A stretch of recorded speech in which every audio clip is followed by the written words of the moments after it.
मस्त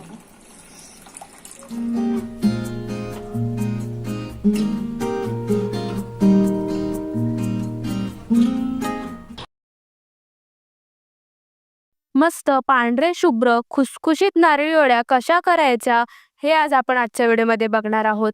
नमस्कार. आजच्या व्हिडिओमध्ये आपण झटपट तयार होणाऱ्या फक्त 5 ते 7 मिनिटांमध्ये सेट होणाऱ्या नारळी वड्या करणार आहोत. वड्या पांढऱ्या शुभ्र व्हाव्या यासाठी एक जास्तीचा पदार्थ देखील घातलेला आहे, तो सुद्धा तुम्ही नक्की बघा.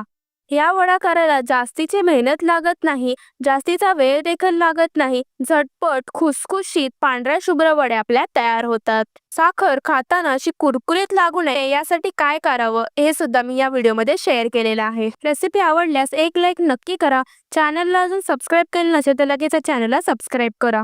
रेसिपी भरपूर टिप्स सोबत तुमच्यासोबत शेअर केलेली आहे, त्यामुळे व्हिडिओ स्किप न करता संपूर्ण बघा. चला तर मग वेळ न घालवता लगेच रेसिपीला सुरुवात करूया.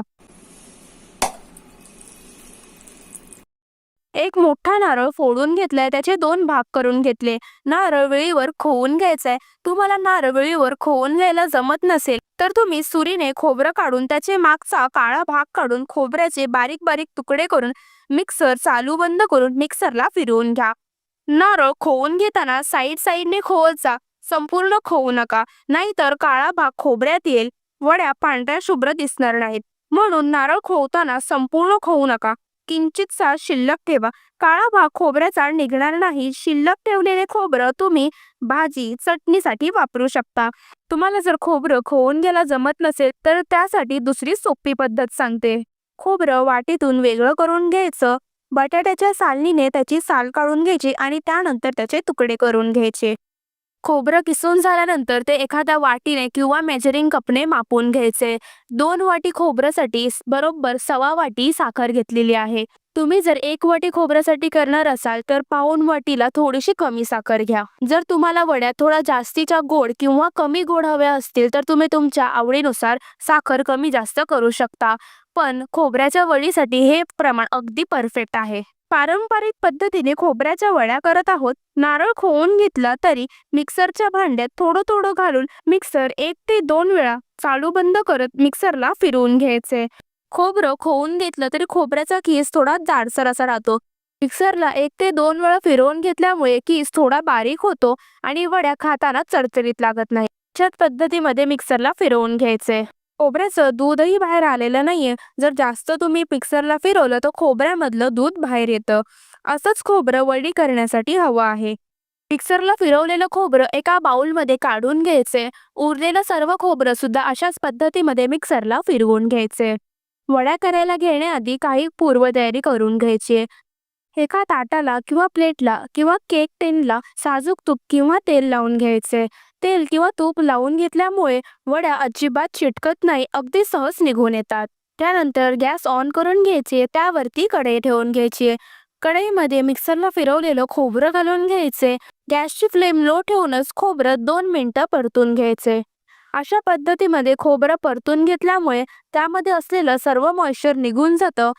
त्यामुळे वड्या अजिबात ओलसर होत नाही. वड्या खुसखुशीत होतात आणि भरपूर दिवस छान टिकतात. ह्या खुसखुशीत वड्या फ्रीजच्या बाहेर देखील 8 ते 10 दिवस छान टिकतात. फ्रीजमध्ये ठेवलात ते महिना ते 2 महिना स्टोअर करून तुम्ही खाऊ शकता. आता यामध्ये 1 चमचा साजूक तूप घालून घ्यायचे. साजूक तूप घातल्यामुळे वडीला छान शाईन देखील येते आणि साजूक तुपाची चव सुद्धा छान येते. जर तुम्हाला नसेल आवडत तर तुम्ही स्किप केलं तरी चालेल. तूप घातल्यानंतर 1 ते 2 मिनिटं पुन्हा खोबरं परतून घ्यायचे. आता नारळी पौर्णिमा येते तर त्यासाठी तुम्ही अशा पद्धतीमध्ये नारळी वड्या करू शकता. अगदी झटपट तयार होतात. कोणतीही जास्तीची मेहनत लागत नाही. तुम्ही पहिल्यांदा देखील करणार असाल तर तुमच्या वड्या अगदी परफेक्ट तयार होतील. खोबरं परतून झाले, गॅस बंद करून घ्यायचे आणि ते एका प्लेटमध्ये काढून घ्यायचे. त्याच कढईमध्ये 1.25 वाटी साखर घालून घ्यायची. त्यानंतर 1 छोटा ग्लास इतपत पाणी घालून घ्यायचे. ते सुद्धा संपूर्ण पाणी नाही घालायचे. पाऊण ग्लास इतपतच पाणी घालून घेतले. तुम्ही ते बघू शकता, पाव ग्लास पाणी शिल्लक राहिले. साखर भिजेल इतपतच पाणी घालून घ्यायचे. जास्त पाणी सुद्धा घालायचं नाही. शक्यतो खोबऱ्यामध्ये साखर घालून वड्या केल्या जातात, पण तशा पद्धतीमध्ये वड्या केल्या जास्त वेळही लागतो, जास्तीची मेहनत लागते आणि गॅसही भरपूर जातो. पण अशा पद्धतीमध्ये वडा केलात की जास्तीची मेहनत देखील लागत नाही. कमीत कमी वेळात वड्या तयार होतात आणि जास्त गॅस देखील लागत नाही. तुम्ही ते बघू शकता, साखर वितळलेली आहे. किंचितशी साखर राहिली असेल तर ते खोबरं परतताना वितळून जाते. वड्या अगदी पांढऱ्या शुभ्र होण्यासाठी यामध्ये फक्त 1 चमचा दूध घालायचे. दूध घातल्यामुळे साखरेमधली जी मळी असते ती सुद्धा निघून येते. सर्व मळी कढईच्या बाजूला जमा होऊन जाते. अशा पद्धतीमध्ये वडी केली की ती अगदी पांढरी शुभ्र खुसखुशीत तयार होते. इथे तुम्ही बघू शकता सर्व मळी कशी कढईच्या बाजूला जमा झाली आहे. ती एका चमच्याने काढून घ्यायची आहे. अशा पद्धतीमध्ये अगदी खुसखुशीत छान वड्या तयार होतात. खोबऱ्यामध्ये साखर घालून जर तुम्ही वड्या केल्यात तर त्या थोड्या ओलसर किंवा नरम राहण्याची शक्यता असते. त्यामुळे ह्या पद्धतीमध्ये वड्या तुम्ही एकदा नक्की ट्राय करा. पहिल्यांदा जरी तुम्ही करत असाल तरी तुमच्या वड्या अगदी परफेक्ट तयार होतील. तर यामध्ये खोबरं घालून घ्यायचे. खोबरं घालून साखरेमध्ये मिक्स करून घ्यायचे. गॅस एकदम लो ठेवूनच मिक्स करून घ्यायचे. हे मिश्रण किंचितसं ओलसरच राहिलं पाहिजे. जास्त कोरडं देखील नाही करायचं. थोडंसं ओलसर राहिलं की हव्या तशा तुम्ही त्या वड्या पाडू शकता. जास्त जर तुमचं मिश्रण कोरडं झालं, असं वाटलं की वड्या व्यवस्थित पडत नाही आहेत, तुम्ही पहिल्यांदा जरी करत असाल किंवा तुमची वडी करताना चुकली तर घाबरण्याचं कारण नाही. पाव वाटी दूध घालून घ्या. दूध घातल्यानंतर 2 ते 3 मिनिटभर परतून घ्या. कधी तुमची वडी चुकली, जास्त कोरडी झाली तर अशा पद्धतीमध्ये तुम्ही करू शकता. या पद्धतीत केलेल्या वड्या फक्त 5 ते 6 मिनिटांमध्येच परफेक्ट सेट होतात. मला पांढऱ्या शुभ्र वड्या हव्या आहेत, त्यामुळे मी यामध्ये वेलची पावडर घातलेली नाहीये. तुम्हाला हवं असल्यास तुम्ही वेलची पावडर सुद्धा घालू शकता. या वडीची चव आणखी वाढावी यासाठी तुम्ही त्यामध्ये जे 10 रुपयाला दूध पावडरचं पॅकेट येतं ते जरी तुम्ही घातलं तरी वडीला खूप छान चव येते. इथे तुम्ही बघू शकता मिश्रण आपलं कोरडं झालंय. अगदी जास्त देखील कोरडं नाही झालंय, थोडंसं ओलसर राहिलंय. असंच मिश्रण आपल्याला वडी करण्यासाठी हवं आहे. याच स्टेजला आपल्याला गॅस लगेच बंद करून घ्यायचे आणि हे मिश्रण तूप लावलेल्या ताटामध्ये काढून घ्यायचे. एका वाटीला किंवा पेल्याला तुपाचा हात लावून त्याने किंवा स्पॅच्युलाने मिश्रण एकसारखं ताटामध्ये पसरवून घ्या. मी स्पॅच्युलाने आधी सरळ करून घेतले. मी तुम्हाला दाखवल्याप्रमाणे असा जर मिश्रणाचा गोळा तयार झाला की समजायचं की आपलं मिश्रण अगदी परफेक्ट तयार झालंय.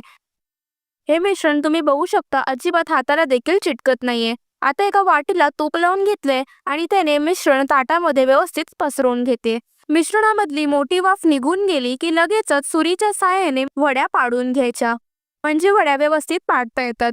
थंड झाल्यावरती वड्या नीट पडत नाहीत. आता यावरती तुम्ही तुमच्या आवडीचा सुकामेवा लावून घ्या. इथे मी काही पिस्त्याचे दाणे लावून घेते. तुम्ही स्किप देखील करू शकता. फक्त 5 ते 7 मिनिटं वड्या सेट होण्यासाठी ठेवायच्या आहेत. अशा पद्धतीत केलेल्या वड्यांना सेट व्हायला जास्त वेळ देखील लागत नाही. 5 ते 7 मिनिटं झालेली आहेत. तुम्ही बघू शकता वड्या किती परफेक्ट सेट झाल्यात. एका उलट्याने पुन्हा एक थोडीशी चीर पाडून घ्यायची जेणेकरून वड्या लगेच निघून येतील. इथे तुम्ही बघू शकता माझी वडी किती परफेक्ट तयार झाली. अगदी सहज निघून आलीये. अजिबात ओलसर राहिलेली नाहीये. अगदी कमी वेळामध्ये खुसखुशीत पांढरी शुभ्र वडी तयार झालीये. तुम्ही बघू शकता किती छान टेक्स्चर देखील आलेलं आहे. अगदी खुसखुशीत तयार झाली, अजिबात ओलसर राहिलेली नाहीये. 5 ते 7 मिनिटातच वडी सेट होऊन तयार होते. मी तुम्हाला आणखी वड्या काढून दाखवते. वड्या काढतानाच तुम्हाला कळत असेल की वडी किती परफेक्ट तयार झालीये. तुम्हाला तोडून सुद्धा एक वडी दाखवते. प्रत्येक वडी काढण्याआधी त्याच्या कडा लूज करून घ्यायचा जेणेकरून वडी अगदी व्यवस्थित निघून येईल. तोडताना सुद्धा तुम्हाला कळतच असेल अजिबात ओलसर राहिलेली नाहीये. परफेक्ट पांढरी शुभ्र खुसखुशीत वडी कमीत कमी वेळात झटपट तयार झालीये. मी तुम्हाला दाखवलेल्या परफेक्ट प्रमाणात आणि टायमिंगमध्ये जर तुम्ही वड्या केल्यात तर तुमच्या वड्या सुद्धा अगदी खुसखुशीत पांढऱ्या शुभ्र तयार होतील. वड्या करताना काही बारीक सारीकशा गोष्टी देखील लक्षात ठेवायचा. गरम कढईमध्येच खोबरं ठेवायचं नाही, नाहीतर खोबरं जास्तीचं भाजलं जातं आणि खोबऱ्याचा रंग देखील बदली होईल आणि वड्या पांढऱ्या शुभ्र होणार नाहीत. रेसिपी कशी वाटली कमेंट करून सांगायला विसरू नका. रेसिपी आवडली असल्यास व्हिडिओला एक लाईक नक्की करा. चॅनलला अजून सबस्क्राईब केलं नसेल तर लगेचच चॅनलला सबस्क्राईब करा जेणेकरून येणाऱ्या माझे नवनवीन रेसिपीचे व्हिडिओ तुम्हाला पाहता येतील. भेटूया पुन्हा अशाच एका नवीन रेसिपीसोबत नवीन व्हिडिओमध्ये. तोपर्यंत धन्यवाद.